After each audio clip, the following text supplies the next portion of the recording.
saya bukan suruhan dan sebagainya. Saya hanya hamba Allah. Saya mendapat dengan percuma, saya beri dengan percuma. Dan saya masih ingat berapa tahun lalu dalam kebaktian kami di sebelah Malaysia ya, ada 3-4 orang yang bawa ibunya. Ibunya sudah lebih kurang 30 tahun ya. Dia terlantar sudah lebih 8 tahun bilangnya. Tidak bisa berjalan. Dia angkat dalam tempat tidurnya ya, dibawa ke kebaktian itu. Dan ketika kami bilang, kami mendoakan dalam nama Tuhan Yesus, hai lumpuh berjalanlah. Dalam nama Tuhan Yesus, sakit penyakit keluar. Roh najis kami kutuk, sakit penyakit kami usir. Dalam nama Tuhan Yesus, amin. Sembuhlah engkau dalam nama Tuhan Yesus, amin. Dan siapa yang ada penyakit di sini dalam nama Yesus, sembuhlah kamu, amin. Sesuai dengan imanmu. Dan ibu itu sudah mulai berdiri. Dan dia mulai berlari. Dia mulai berjalan. Dan 10 tahun kemudian saya pergi ke kota yang sama di negeri Sabah ya. Dan saya ketemu ibu itu lagi. Aduh, dia berlutut di depan saya. Dia cium tangan saya loh. Macam mau menyembah, macam jadikan saya seperti itu Tuhan. Saya katakan, ibu, tidak payah. Itu Allah memberi belas kasihan kepada kamu. Sembahlah dia. Ikutlah Tuhan Yesus. Wah, dia senang. Oh Pak, apakah ini Bapak benar yang khotbah waktu di KKR? Iya, masih muda loh waktu itu. Iya. Tapi Tuhan saksikan pada saya sudah 8 tahun ya. Tapi masih lagi dia disembuhkan dari kelumpuhannya. Bayangkan orang yang sudah lebih beberapa tahun terlantar ya, di rumah, tiba-tiba dia bisa berjalan. Dan waktu itu saya ketemu dia sedang ada satu perayaan pesta kawin. Dan dia sedang menari, dia menari, gembira dia. Dan ketemu, dan Tuhan menyembuhkan dia. Luar biasa ajaib. Kenapa? Karena kita ini anak Allah dan berhak menerima janji Allah. Salah satu janji Allah itu adalah kesembuhan Tuhan Yesus. Amin.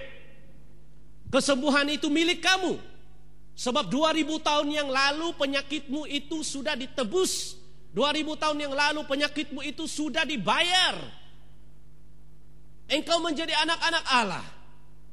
2000 tahun yang lalu ketika Yesus terpampang di kayu salib, luka-luka Yesus, bilu-bilurnya kamu telah disembuhkan. Masih ingatkah firman Allah berjanji 1 Petrus 2:24 dikatakan, oleh luka-lukamu, luka-luka Tuhan itu kamu telah disembuhkan. Bilakah kamu disembuhkan? Kapan kamu disembuhkan? Kapan? Ketika Tuhan Yesus berkata sudah selesai. Kapan itu? Hampir 2000 tahun yang lalu penyakit kanker sudah disembuhkan oleh luka-luka Yesus 2000 tahun yang lalu. Penyakit asmatik, leukemia, penyakit daripada iblis itu sudah diselesaikan, sudah disembuhkan. Kamu sebagai anak-anak Allah, cukup imanmu itu datang berseru, Tuhan, saya tahu, saya percaya aku disembuhkan saat ini juga. Pada saat engkau berkata begitu, bangkitlah, berdirilah, berjalanlah, bukalah matamu. Dalam nama Tuhan Yesus terbukalah. Dalam nama Tuhan Yesus tuli mendengarlah. Dan engkau percaya, maka kuasa Tuhan akan memasuki kehidupanmu. Sebab kuasa Allah itu berkuasa menyembuhkan. Kuasa Roh Kudus itu yang terjadi. Sebenarnya orang tidak paham misteri ini.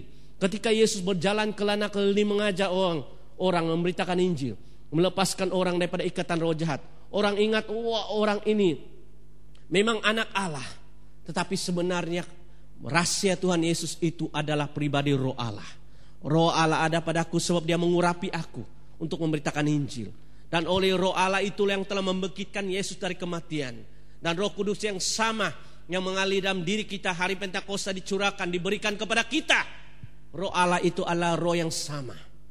Dia telah menyuruh roh anaknya memasuki kehidupan kita pada saat kita bertobat. Dan juga pada saat kita dipenuhi oleh Roh Kudus itu, maka kita menjadi anak-anak Allah.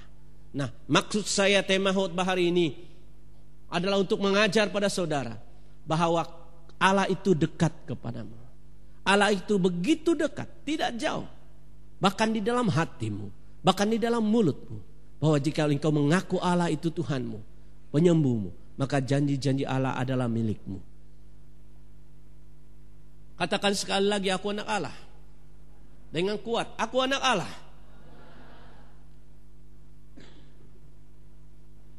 Katakan sekali lagi, aku ada Roh Kudus.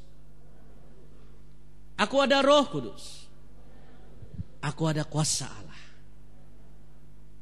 Dan kalau saudara ada kuasa Allah, siapa yang berani melawan saudara? Kalau saudara ada roh Allah diam dalam hidup saudara, saudara bukan sendirian. Dia adalah penolong, penghibur, pembela, pendoa syafaat di kala susah.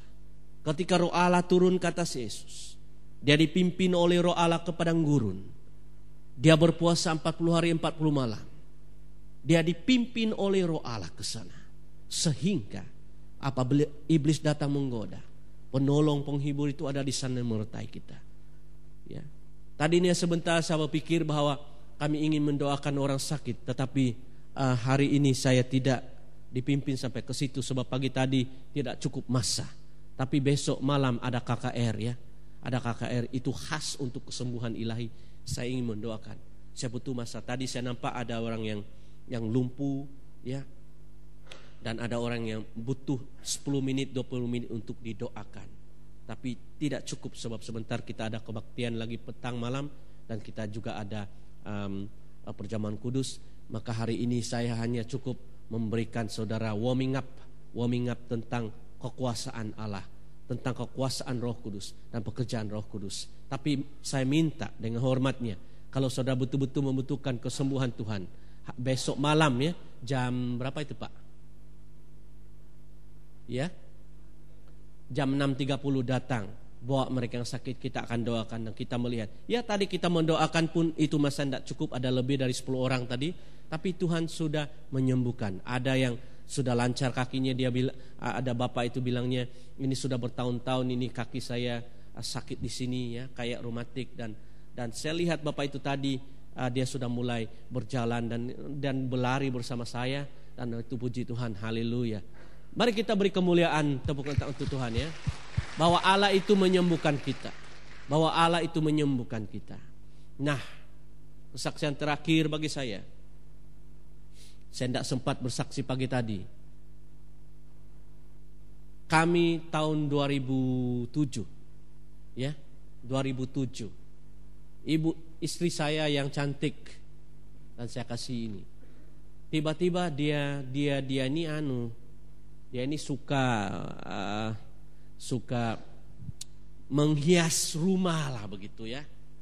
Setiap bulan kalau kamu ke rumah saya, kerusinya berubah-ubah, televisinya berubah-ubah. Bulan ini televisinya di sana, bulan depan televisinya di sini, kerusinya bulan ini di sana, kerusinya bulan depan di sana.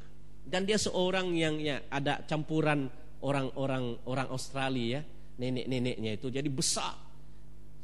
Tidak payah saya dipanggil untuk ubah itu kerusi, itu almari, dia akan ubah segala. Sebab dia ini lulusan tourism, perhotelan. Dia kerja hotel taraf 7 bintang sebelum kawin ya. Jadi dia itu membersih orangnya itu. Kalau kamu ke rumah kami di Kuala Lumpur, kamu buka pintu lihat rumahnya kayaknya hotel. Setiap hari ibu ini akan sapu ya. Kalau saya ke WC, dia akan bilang, darling, sayang. Oh ada itu bintik-bintik hitam, nanti kamu bersihin ha? Bersihin. Jadi saya hamba Tuhan ambil beras itu, wah bersihin. Di lantai saya bersihin. Ya, saya jadi suami yang taat juga lah. Kalau di sini saya jadi hamba Tuhan, di rumah saya jadi bersih. Tempatnya tempatnya kita duduk itu kan? Yuk kita duduk kan? Wah saya bersihin. Ya saya bersihin itu. Saudara tidak percaya, nah, saya akan bersihin semua. Gara-gara istri yang cantik dan istri yang suka, ya, yang suka kebersihan rumah loh. Sama Tuhan semua mesti rumah cantik ya, anak-anak Tuhan mesti rumah cantik. Ya jangan kita jadi malas loh, ah. Nah, satu hari dia sedang angkat barang itu. Tiba-tiba kerusi itu roboh, jatuh, pop begitu. Dan saat itulah dia bilang, aduh sakit Pak. Dan dia mulai keluar darah. Saya ingatkan, oh ini apa ini?